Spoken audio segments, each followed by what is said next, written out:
Você está no canal Eu Estudo a Lição com o pastor Samuel Camilo.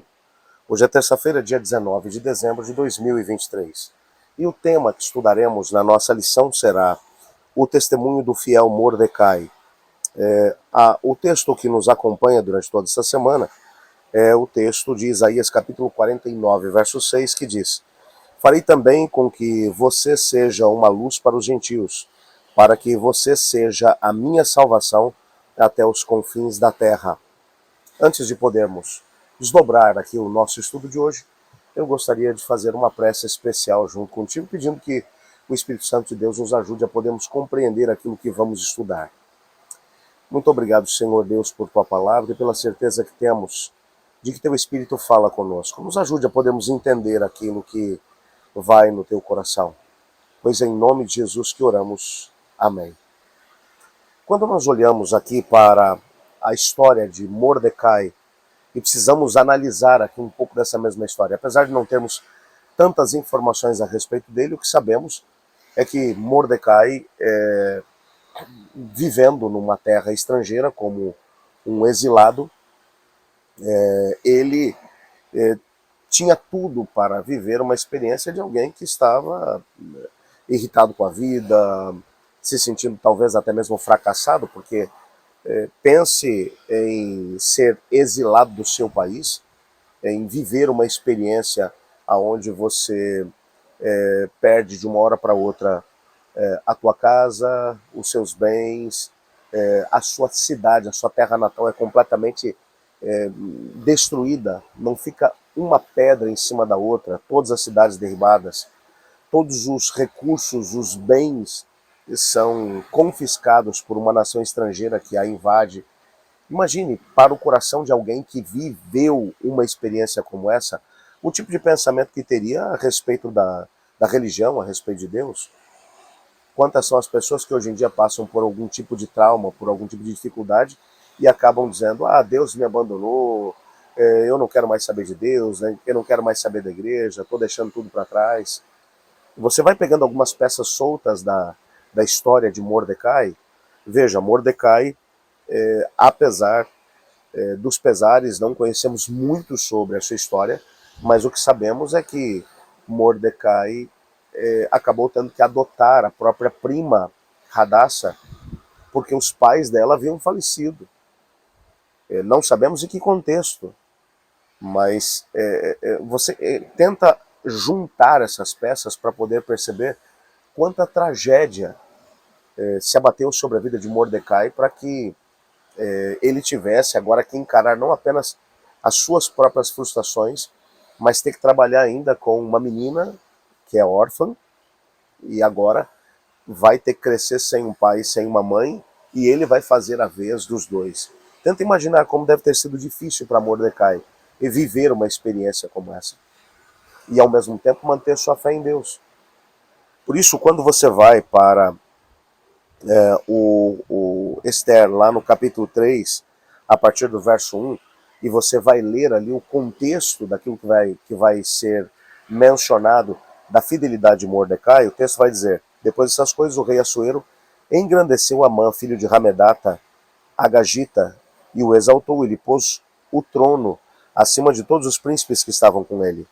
Todos os servos do rei, que estavam à porta do rei, se inclinavam e se prostravam perante ele, porque assim tinha ordenado o rei a respeito dele. Mordecai, porém, não se inclinava e nem se prostrava. O que você está percebendo aqui é alguma coisa realmente muito séria. Você vai ver uma ordem que havia sido dada, porque Amã havia sido elevado diante de todos os demais servos do rei, e tinha, portanto, uma função preponderante, e havia uma noção de adoração envolvida nesse processo. Quanto maior a responsabilidade dos indivíduos, maior era o respeito ou a honra que tinha que ser dada a essas pessoas. Mordecai tomou uma decisão muito parecida com a decisão dos três amigos do Daniel: o Ananias, o Misael e o Azarias. Lembra disso lá no capítulo 3 do livro de Daniel? Quando quando o rei Nabucodonosor vai erigir uma estátua, uma imagem, com algo em torno, uma estátua toda feita de ouro, ok? E ele vai ordenar que todos se ajoelhem diante dela. Você encontra Ananias, Misael e Azarias que não se ajoelharam. E por isso acabaram indo parar dentro de uma fornalha de fogo.